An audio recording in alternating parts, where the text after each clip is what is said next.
and welcome to Pirate News. I am Emmett Bikales. And I'm Jorge Rivera. Today we'll be giving you the latest from across the campus, tri-state area, and the globe. We'll also have your Seton Hall sports update and the 5-day weather forecast for the South Orange area. Wednesday, April 27th will mark the 23rd annual Denim Day, a sexual violence awareness campaign intended to practice solidarity with survivors and increase awareness of victim blaming and other harmful misconceptions. The movement is organized by the advocacy group Peace Over Violence and asks participants to, quote, make a social statement with their fashion statement by wearing jeans on this day as a visible form of protest, end quote. In addition, the campaign will be handing out pins on the green on Wednesday between 11:30 a.m. and 1:30 p.m. Stop by their table for more information and resources. Seton Hall professor James J. Kimball has again shed new light on the origins of the We Can Do It poster, commonly known as Rosie the Riveter. Originally produced in 1943 by J. Howard Miller for the Westinghouse Corporation as part of the factory production effort during World War II, the We Can Do It poster was mass reproduced in the 1980s and came to be a revered representation of female empowerment. In his most recent research, Kimball set his sights on setting the record straight on the poster's creator, J. Howard Miller. On Thursday, April 28th at 7 p.m., join the School of Diplomacy for a conversation with one of China's top diplomats to the United States, Consul General Huang Ping.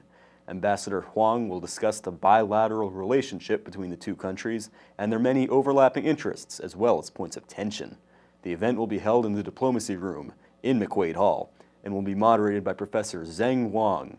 Space is limited, so interested students should register online quickly. We are reaching our sunset. You are reaching your rise. Those were the inspiring words of United States Ambassador to the United Nations, Linda Thomas Greenfield, as she concluded her address to an audience of students, faculty, and alumni at Seton Hall on April 12th. Acknowledging that the war has created great human suffering and shaken the world, Thomas Greenfield stressed that she and the Biden administration remain hopeful that diplomacy will prevail. While the ambassador's riveting address lasted just under an hour, she managed to share many insights and notable experiences from her diplomatic career. Quote, Ambassador Thomas Greenfield has had a distinguished career, and we thank her for spending time with us here at Seton Hall. End quote, said Associate Dean Elizabeth Halpin. Now we'll send it over to Ryan Callahan with the latest in Seton Hall sports. Ryan? Thanks, Emmett. I'm Ryan Callahan with Seton Hall Sports Update. Starting with the softball team, the Pirates hosted the Yukon Huskies in a 3-game series. This entire weekend was a celebration for the softball team and the Seton Hall community as a whole. On Friday, there was a cookout with burgers and hot dogs. Saturday honored Seton Hall softball alumni, and the series concluded with a celebration of the current seniors on the roster with Senior Day.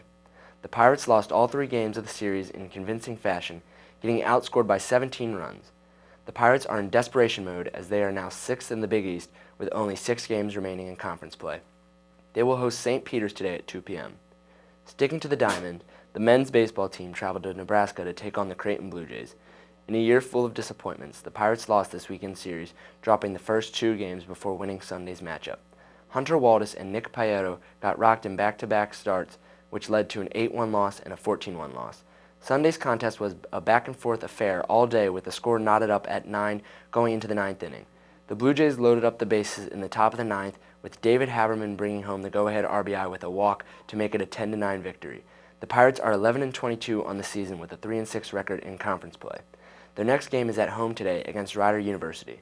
Going to the hardwood, last night point guard Lauren Park Lane was recognized as All-Met Division I Player of the Year by the Metropolitan Basketball Writers Association. In her stellar year, where she set records for assists in a game and assists in a season, she adds yet another accolade to 2022.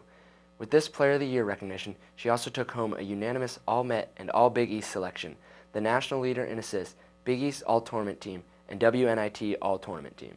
With one more year at the Hall for Park Lane, more hardware is surely on the way. That will wrap up your Seton Hall Sports Update. Once again, I'm Ryan Callahan. Now back to Jorge and Emmett at the desk with your local news. Starting on May 4th, 2022, almost all stores in New Jersey will be banned from using plastic bags at the registers, and grocery stores will be banned from using both paper and plastic bags at registers. Not only can they not hand them out to customers, but they can't charge them for them either. Instead, stores can either give away or sell reusable bags, or customers can bring their own bags. Large grocery stores, defined as anything over 2,500 square feet, are not allowed to give customers paper bags, either for free or for a nominal charge. A small plane veered off the runway while landing at Essex County Airport last Monday. The plane was knocked off course by strong winds during its descent and crashed into a drainage brook nearby, according to the Fairfield Police Department. Although none of the plane's 3 passengers were injured, the damaged craft leaked a significant amount of jet fuel into the brook. At least 2 fire departments were called in to contain the spill, the extent of which is still being determined.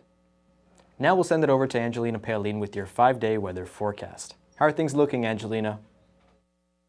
Thank you, Jorge. I'm Angelina Paoline with your look at the weather conditions in the forecast for the South Orange area over the next 5 days.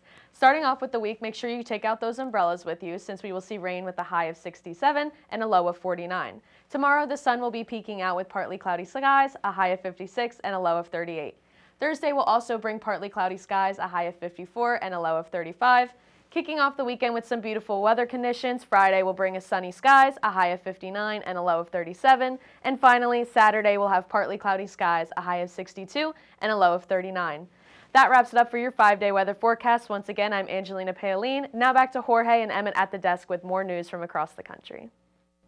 A home in Fairfax, Virginia sold this month above the asking price, even though it comes with an unusual feature: a stranger living in the basement. Public records show the 5-bedroom, 4-bathroom house sold for around $805,000 to an unnamed buyer on April 15th.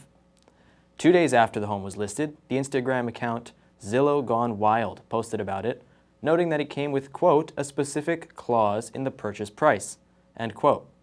The post garnered 35,000 likes and comments from users speculating about the identity of the basement tenant and poking fun at the unusual circumstances of the sale.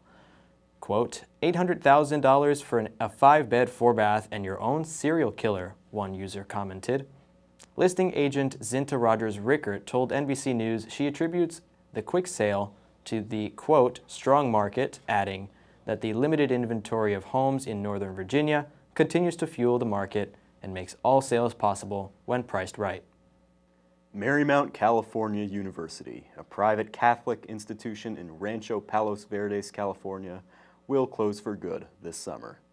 The liberal arts university, founded in 1968, has been struggling due to low enrollment caused by the coronavirus pandemic and rising costs in the Los Angeles area.